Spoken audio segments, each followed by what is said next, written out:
Hello and welcome to the next edition of Quote of the Week. In today's episode we're going to be looking at a key quote from Charles Dickens' A Christmas Carol.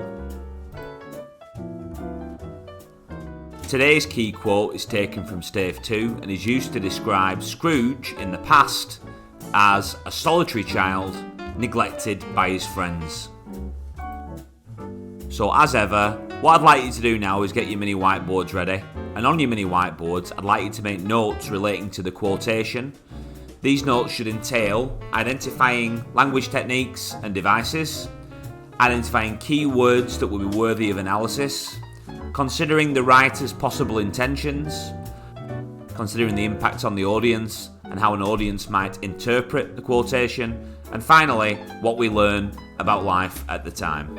The time is going to start now. On your whiteboards, start making notes on the key quote.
Okay, now you've had time to make your notes, here are a few examples of key terminology relating to the quotation, a solitary child neglected by his friends. So firstly you'll see that the writer has employed the adjective solitary along with the verb neglected to create a semantic field of isolation. We can also see that these words are examples of emotive language as they evoke sympathy from the audience.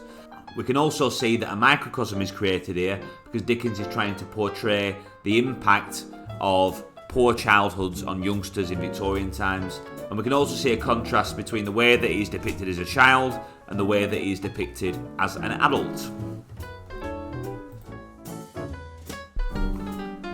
In terms of analysis, here are some key examples that I was able to ascertain in the time limit. Firstly, solitary indicates isolation. Dickens is warning us of the dangers of failing to act as a social community. In particular, he's discussing the impact that isolation can have on children. He's trying to evoke a genuine sense of sympathy from the reader, so this is one of the first times that as an audience we can start to feel sorry for Scrooge and sort of empathise with him.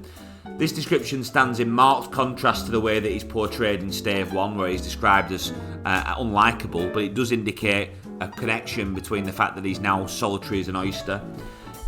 By using this language, Dickens reveals the cause of Scrooge's misanthropic ways, and an audience might be inclined to relate this description to the latter description of the characters of ignorance and want, with ignorance and want being key themes that occur throughout the novella. This description of Scrooge reflects Dickens' message about supporting the young. And finally, it reminds us that Scrooge has continued the cycle of neglect by failing in his role as an uncle, because not only was he a solitary child neglected by his friends, but he has now begun to neglect Fred, his only living relative. On this slide you can see some examples of key language that you might use in an essay relating to this quotation. Feel free to pause the video now. If there's any language that you don't understand, your PD tutor will clarify.